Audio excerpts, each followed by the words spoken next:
the thing also, I think, and in researching for years and reading other stories, I've been blessed enough to um, talk with a handful of former Negro leaguers. The thing is that in many instances, it was, the talent on the field was Hmm. equivalent, and in many ways better than Major League Baseball at that time. But again, because while they feared them, of course, because of the racial barriers, there Hmm. was also the thing of, in a sense, they didn't want to get shown up because they knew because he wanted to have at least one all black. He tried to make it so that it would be at least one all black team in Major League Baseball. And he was thwarted so many times, but like I said, so much of it was fear of them, in a sense, surpassing all of Major League Baseball as well. Well, you got to keep in mind that during the days of Negro League Baseball, they were drawing crowds over 30, 40,000 a game.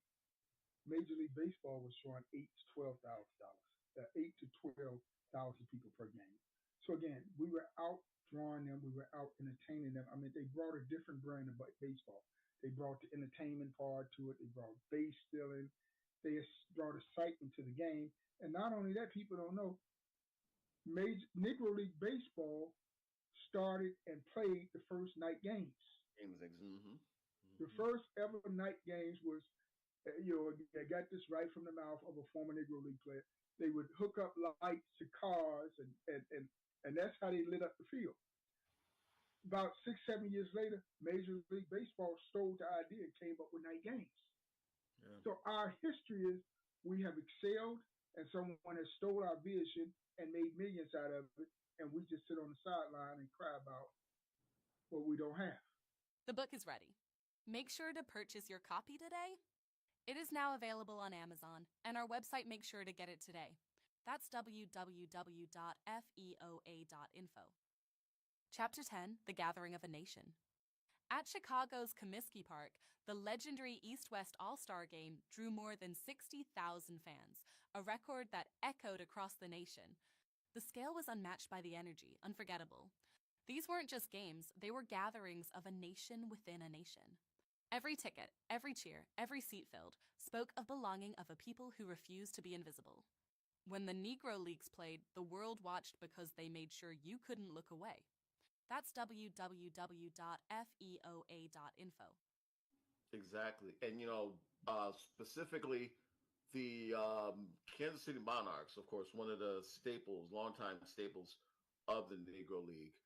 If I remember correctly, they actually, part of their barnstorming was that the owner basically had it so that they had portable lights, so Mm-hmm. they would, so when they travel, and because a lot of times they would play a game during the, maybe play a game during the day and then play a game at night, Correct. and then go to another city and go to another city.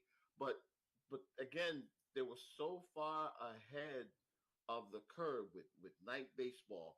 And one of the reasons why you see Major League Baseball starting the season over in Japan or over in Puerto Rico, what have you. Again, the Negro Leagues were doing that for Mm-hmm. years, and in many ways, that was one of the ways that helped keep the league thriving, because Mm-hmm. their players were able to barnstorm, and they were able to, in a sense, push product overseas long before. We talk about how the NFL plays a handful of games overseas, and we're talking about Major League Baseball and a lot of other sports. But again, the Negro Leagues were ahead of the curve in that, where they were they were doing it just to survive, but Mm-hmm. they thrived because of Yeah. this. And Negro League players, so a lot of people don't know, when they were barnstorming, they played the Major League teams.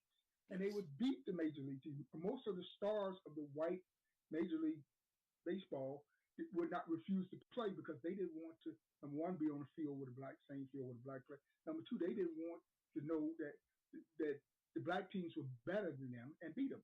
So what they did when they played the Negro League teams, they made them play as an all-star team. So they couldn't say the Homestead Grays beat the New York Yankees. They had to say the Negro League All-Star team.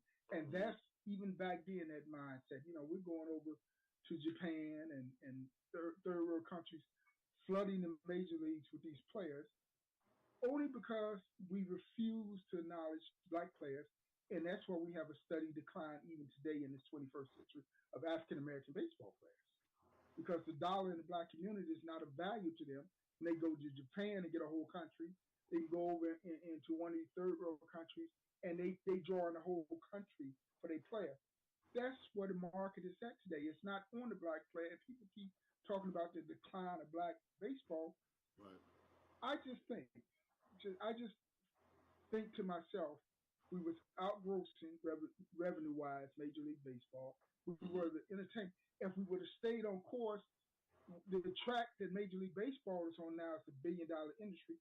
We could have been that black baseball, Negro League Baseball, and Major League Baseball would be a non-existent factor.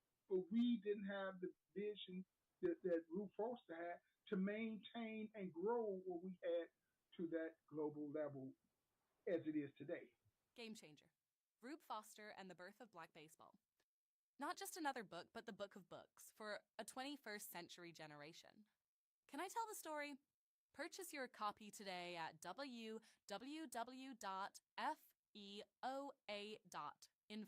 www.feoa.info, and be sure to purchase your copy of the book.